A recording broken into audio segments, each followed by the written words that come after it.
좋아요와 댓글, 구독, 알림 설정까지 놓치지 마세요. 뉴스 속 경제 이슈는 더 쉽고 깊게, 최신 고용 동향은 더 빠르게 전해드리는 고용브리핑 365 시간입니다. 문영민 기자와 함께합니다. 어서 오세요. 안녕하세요. 네, 오늘 어떤 이슈가 있을까요? 요즘 정말 덥잖아요. 네. 이렇게 펄펄 끓는 여름에도 혹한기를 겪고 있는 곳이 있습니다. 바로 우리나라 경제의 한 축인 반도체 시장인데요. 이 삼성전자의 반도체도 또 SK하이닉스도 지난해 4분기부터 적자 행진을 이어가고 있습니다. 이렇게 어려운 상황인데도 불구하고 해당 업체들은 임직원들에게 상여금을 지급하는 등 인력 투자에 나섰습니다.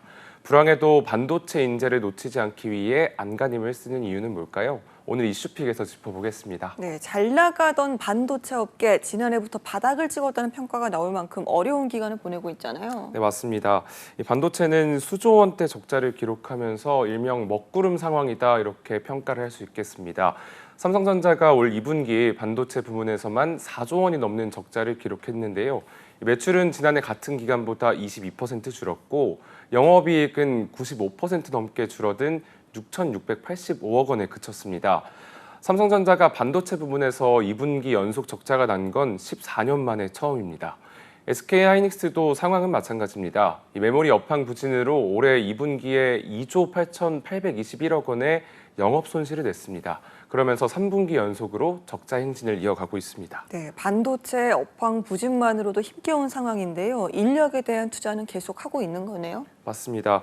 이 삼성전자 반도체 부문은 올해 상반기 적자임에도 불구하고 이 사업부별 목표 달성 장려금 규모를 월 기본급의 25%로 책정했습니다. 목표 달성 장려금이란 매년 이 상하반기 실적과 시장 점유율 등을 바탕으로 최대 이 월 기본급의 100%를 지급하는 성과급인데요. 이 상반기 흑자를 다른 사업 부문과 달리 반도체 부문이 9조 원 가까운 영업 손실을 기록한 점을 고려하면 다소 이례적이라는 평가가 나옵니다. 네, SK하이닉스도 얼마 전에 임금 협상이 끝난 걸로 알고 있는데 어떻게 결론이 났을까요? 네, SK하이닉스 노사 최근에 이 임금 협상에 합의를 했습니다. 이 분기 영업이익이 흑자로 전환되는 시점에 올해 연봉 인상률인 4.5%에 대한 인상분을 소급해서 지급하겠다라고 했는데 이 올해 임금 인상분을 소급 지급하는 시점은 늦어도 내년 1월에는 적용할 방침이고요. 그뿐만이 아니라 매년 상반기와 하반기에 생산량 목표치 등을 달성하면 최대 기본급의 100%까지 생산성 격려금을 지급해 왔는데 올 상반기 적자를 봤지만 직원 사기 진작 차원에서 특별 격려금을 제공하기로 결정했습니다. 네, 이렇게 두 회사가 반도체 사업 적자에도 이렇게 직원들에게 성과급 또는 격려급을 지급하는 가장 큰 배경은 뭐가 있을까요? 사실은 업황이 굉장히 부진하지만 더 큰 문제는 인력난입니다. 이 반도체 기술이 빠르게 진화하고 있는 가운데 관련 인력을 구하기조차 어려워진 건데요. 특히 미국과 중국 이 기술 패권 다툼으로 반도체 인력도 양쪽으로 나뉘면서 인재 확보에 더욱 어려움이 가중되고 있는 상황입니다. 실제로 반도체 인력을 대상으로 거액의 연봉이나 파격적인 대우로 외국 기업의 스카우트 제의도 굉장히 잦은 상황이고요. 특히 중국 기업이 우리나라 기업의 인재를 빼내려는 시도도 적지 않습니다. 네, 그렇고 보니까 얼마 전이었죠. 중국의 삼성전자 반도체 공장을 통째로 복사해서 지으려다 덜미가 잡힌 사건이 있었잖아요. 네, 굉장히 큰 사건이었는데요. 삼성전자 상무 A씨는 업계 최고 권위자 중 하나입니다. 이 피해 규모가 수조까지 예상되는 국가 전략 기술을 유출하려 했다는 점에서 충격을 줬습니다.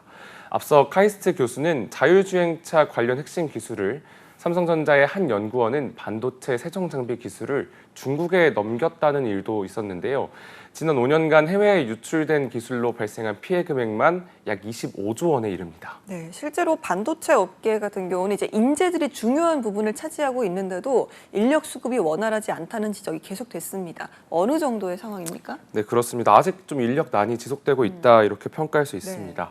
산업통상자원부에 따르면 국내 반도체 분야에서 2030년까지 신규로 필요한 인력은 약 14,600명 수준입니다. 이미 지난 2020년에는 연간 부족 인력이 1,621명에 달했고요.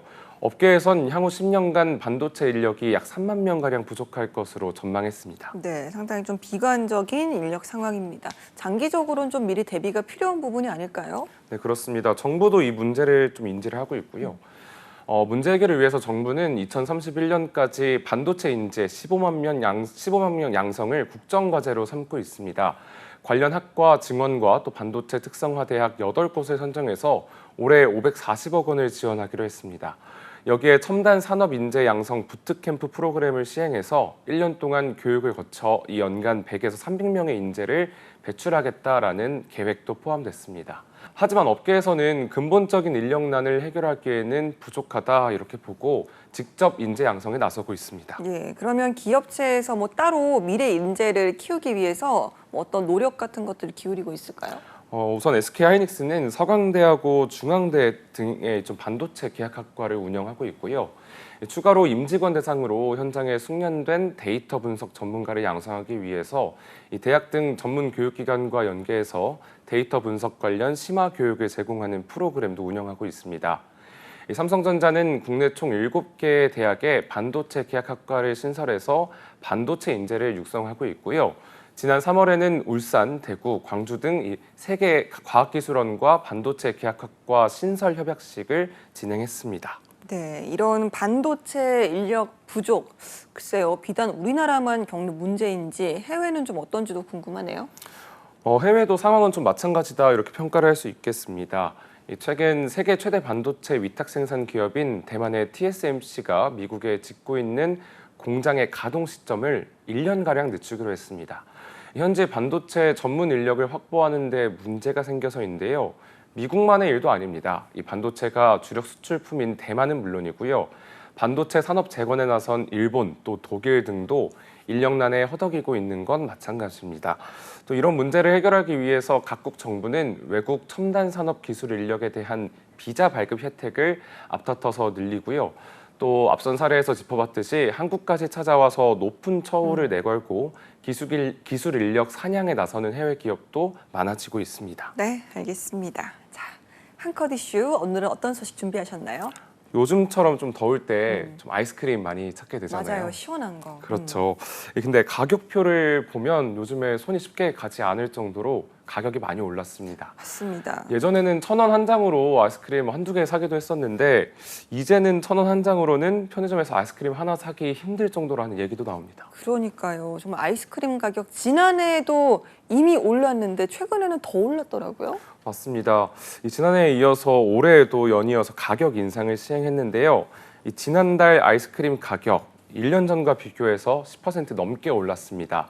지난해 같은 달에도 9% 넘게 올랐던 걸 감안하면 불과 2년 만에 20% 정도 오른 셈입니다. 20%요? 이 정도면 전체 가공식품 가격 상승률보다도 훨씬 높은 수치 아니겠습니까? 맞습니다. 이 평균 물가 상승률보다 5배가량 높기도 와. 하고요.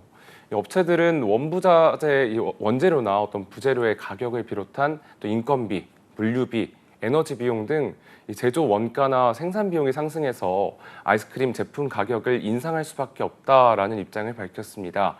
이달부터 라면과 과자, 또 빵값을 낮추기로 한 것과는 조금 대조적이라고 말할 수가 있겠는데 그렇다 보니까 소비자 단체들은 주요 원재료 값이 내린 만큼 업체들이 가격을 내릴 여지가 있다라는 이런 평가를 내놓기도 했습니다. 네, 알겠습니다.